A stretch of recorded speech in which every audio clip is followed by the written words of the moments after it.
যেই শেখ মুজিব বিরোধী দলের রাজনীতি করছে, যেই শেখ মুজিব 14 বছর গণতন্ত্রের জন্য লড়াই করে জেল খাটছে, সে 73-এর নির্বাচনের পরে বলতেছে দেশে কোনো বিরোধী দল নাই। এই 5 আগস্টের পরে দেখা যাচ্ছে যে আওয়ামী লীগ ছাড়া মুক্তিযুদ্ধের চেতনা নিয়ে কেউ কথাও বলে না। তিনি সাডেনলি এই জুলাই আগস্ট মাসে এসে বুঝলেন যে বাংলাদেশে সংবিধান লঙ্ঘিত হচ্ছে, সংবিধানের অনেক ক্ষয়ক্ষতি হচ্ছে, সংবিধান থাকবে না। উনি 16 বছরে এতগুলো জাতীয় নির্বাচন, স্থানীয় নির্বাচন ম্যানিপুলেশনের সময় ওনার মাথায় কি এটা আসে নাই যে বাংলাদেশে সংবিধান ক্ষুণ্ণ হচ্ছে? বাংলাদেশে 800 আয়নাঘর হবার পরে কি ওই লতিফ সিদ্দিকী, জেরাই খান পান্না, এই যে মুক্তিযুদ্ধ ব্যবসায়ীরা আছে, প্রফেসর কার্জন, তাদের মাথায় কি কখনো আসে নাই যে আমাদের মানবাধিকার লঙ্ঘিত হচ্ছে? গুম, খুন, হত্যা, গণহত্যার পর গণহত্যা হয়েছে গত 16 বছর, massacre after massacre, genocide after genocide হয়েছে। ওনাদের তখন কি মনে হয় নাই যে বাংলাদেশে সংবিধান লঙ্ঘিত হচ্ছে? ওনাদের মনে হয় নাই যে ক্ষমতার উৎস জনগণ বলবার পরেও বাংলাদেশে সেই জনগণকে আওয়ামী চেতনা দ্বারা আবৃত্ত করে রাখা হয়েছে? ওনাদের মনে হয় নাই যে শত শত বিলিয়ন ডলার প্রতি বছর লুটপাট হচ্ছে কিন্তু সংবিধান লঙ্ঘিত হচ্ছে? ওদের কাছে মনে হয় নাই? সাডেনলি কেন গত জুলাই আগস্টে এসে ওনাদের মনে হইতেছে যে আমাদের তো এই সংবিধান নাই, সংবিধান লঙ্ঘিত হচ্ছে, অত কিছু একটা করা দরকার? প্রশ্ন হচ্ছে এইটা হইল প্রপার চেতনা ব্যবসা, এবং চেতনা ব্যবসা করে নগদে তারা ধরা খাইছে। ব্যবসাটা করতে গিয়ে ভুল টাইমে ব্যবসাটা করছে। এমন একটা সময় এই ব্যবসায় পুঁজি ইনভেস্ট করছে যেই সময় এই ব্যবসাতে ভাটা চলতেছে, জোয়ারের জমানাতে ছিল না।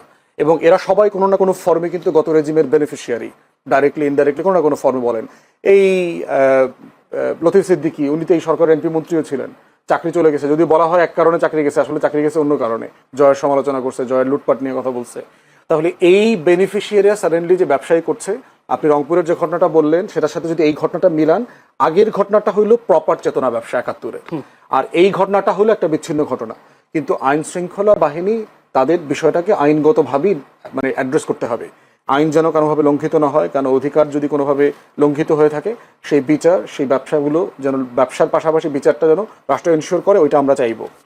আমরা একটা প্রশ্ন করি ব্যারিস্টার ফুয়াদ, সেটা হচ্ছে জুলাই আন্দোলনে যারা ছিলেন এবং তারা যে স্বপ্ন দেখেছেন, যারা দেশের মানুষকে যে স্বপ্ন দেখানো হয়েছিল, এখন যে পরিবেশ পরিস্থিতি, আইন শৃঙ্খলা বলেন, এই যে মব তৈরি করে মাজার ভাঙা থেকে শুরু করে সবকিছু, এখন আনিস আলমগীরও ঠিক একই কথা বলছেন যে যারা আন্দোলন করেন তারা এখন ফ্রাস্ট্রেশনে ভুগছেন, তারা বলছেন এই আন্দোলন করা ঠিক হয়নি। আপনি কি বলবেন? না, এটা মনে করলে তো সারা দেশের মানুষ আবার নেমে আসতো। গত বছর যারা আন্দোলন করেছে, বর্ষপূর্তি পালন করলো, সাডেনলি যদি দেশের মানুষের মনে হয়ে থাকে যে না, আন্দোলন করে তো আমাদের কিছু আশা পূরণ হয়নি, তারা লাখে লাখে কোটিতে কোটিতে রাস্তায় নেমে আসুক, প্রতিবাদ জানাক। গতকালকে আপনি একটা জরিপ দেখেছেন, ইনোভেশন একটা জরিপ করেছে, সেইখানে একটা মানে মানে ম্যাসিভ মেজরিটি বলেছে যে এই সরকারের উপর তাদের আস্থা আছে, তারা নির্বাচন চায়, ফেব্রুয়ারিতে নির্বাচন দেখতে চায়, ভোট দেখতে চায়। ওভারঅল এই সরকারের উপরে যে কনফিডেন্স লেভেল, সেইটা নষ্ট হবার মতো কোনো ঘটনা ঘটে নাই এখন পর্যন্ত। প্রত্যাশা এমন একটা জায়গার একটা কন্টিনিউয়াস প্রসেস। আনিস ভাইদেরকে মাথায় রাখতে হবে, আওয়ামী লীগ গত 16 বছরে যা যা ধ্বংস করে দিয়ে গেছে, সাডেনলি 1 বছর 13 মাসে এসে তার প্রত্যেকটা ভবনকে উচ্চ স্কাইস্ক্রাইপার বানানো সম্ভব না, এটা প্র্যাকটিক্যাল না।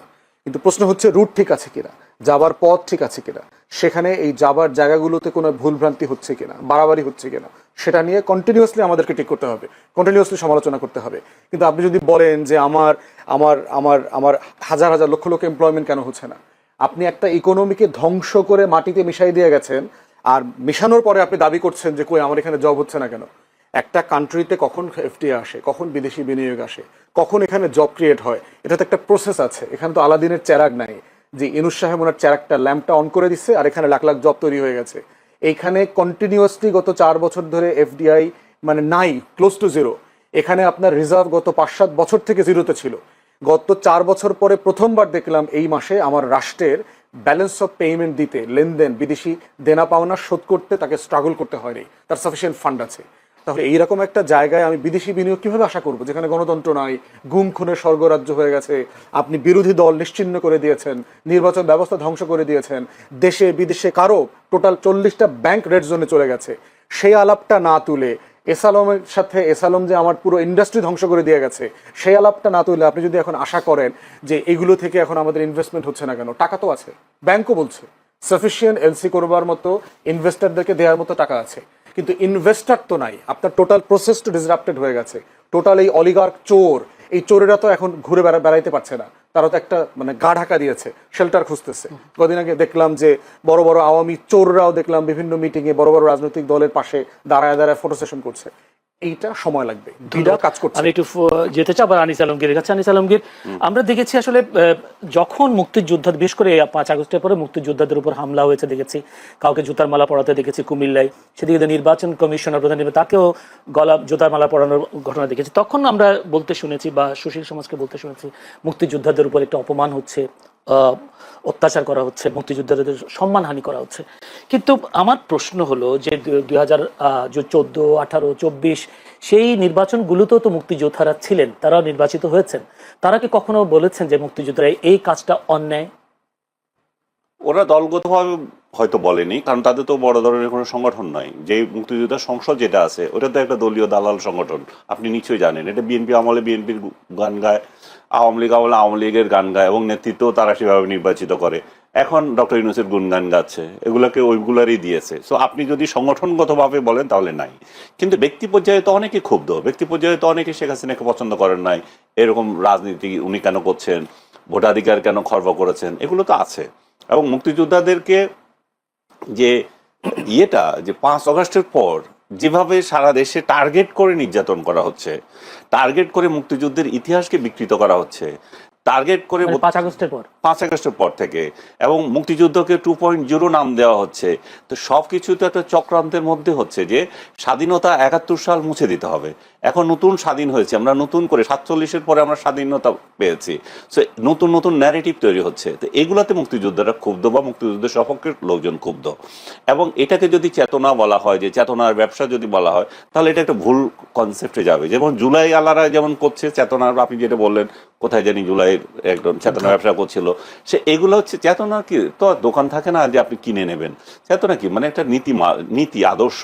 সে যদি মুক্তিযুদ্ধের নীতি আদর্শ যদি এগোতে থাকে, আপনার তো সেখানে বলার কিছু নাই। আরেকজন যদি জুলাইয়ের আদর্শে বিক্রি করতে থাকে, জুলাইয়ের আদর্শে উদ্বুদ্ধ হয়ে, সেখানে তো আমাদের কোনো আপত্তির কিছু নাই। কারণ জুলাই নিয়েও তো অনেকগুলো, ফুয়াদ বলছিলেন যে কোনো হয় নাই না, এখানে চেতনার ব্যবসা, যদি জুলাই চেতনার ব্যবসা খুব জমজমাট চলতেছে। জুলাই চেতনা নামে নানা ব্যানার বের হয়ে শাহবাগে অমুক জায়গায় তমুক জায়গায় মিছিল করতেছে। যত মানে জুলাইয়ের পরে যত অপকর্ম, যত মব সংস্কৃতির সাথে জড়িত, সবগুলো কিন্তু জুলাই নাম দিয়ে হচ্ছে। জুলাই ছাড়া কি কোনো একটাও হয় নাই।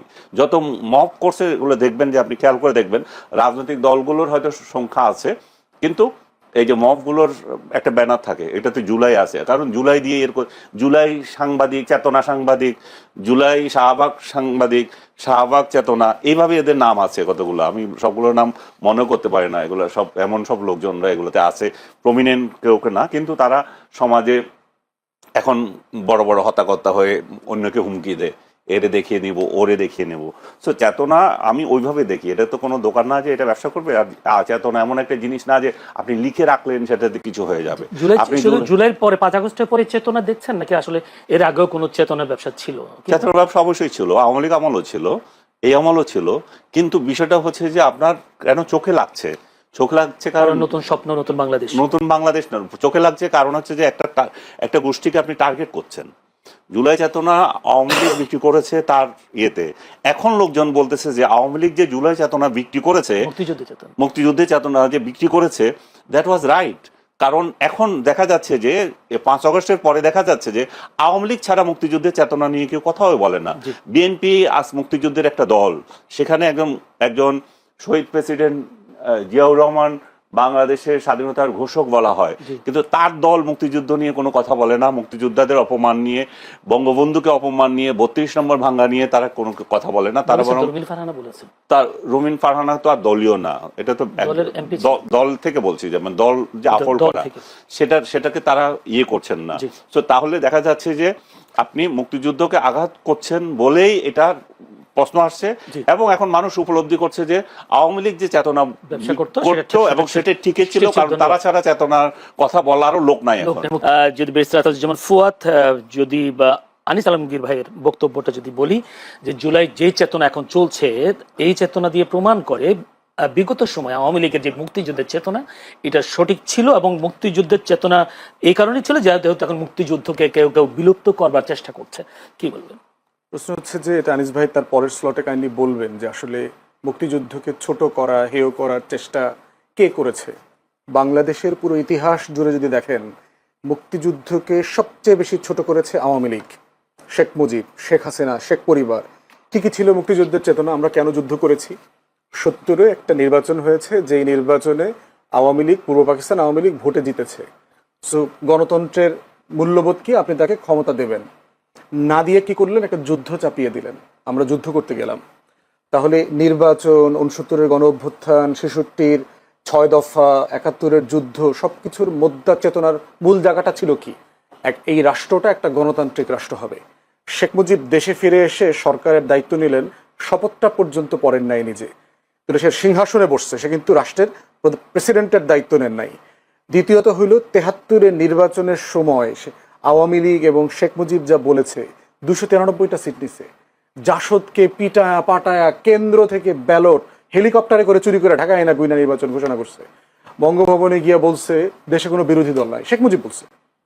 যেই শেখ মুজিব বিরোধী দলের রাজনীতি করছে, যেই শেখ মুজিব 14 বছর গণতন্ত্রের জন্য লড়াই করে জেল খাটছে, সে 73-এর নির্বাচনের পরে বলতেছে দেশে কোনো বিরোধী দল নাই। সেই শেখ মুজিব বাংলাদেশে 4th সংশোধনী করে বাকশাল জাতীয় দল কায়েম করছে। সেই শেখ মুজিব বাংলাদেশে সকল পত্রিকা গণমাধ্যম নিষিদ্ধ করে দিয়েছে। সেই শেখ মুজিব দেশের সকল রাজনৈতিক দল বিলুপ্ত করে দিয়েছে, ইনক্লুডিং আওয়ামী লীগ। আওয়ামী লীগকে সে বিলুপ্ত করে দিয়েছে।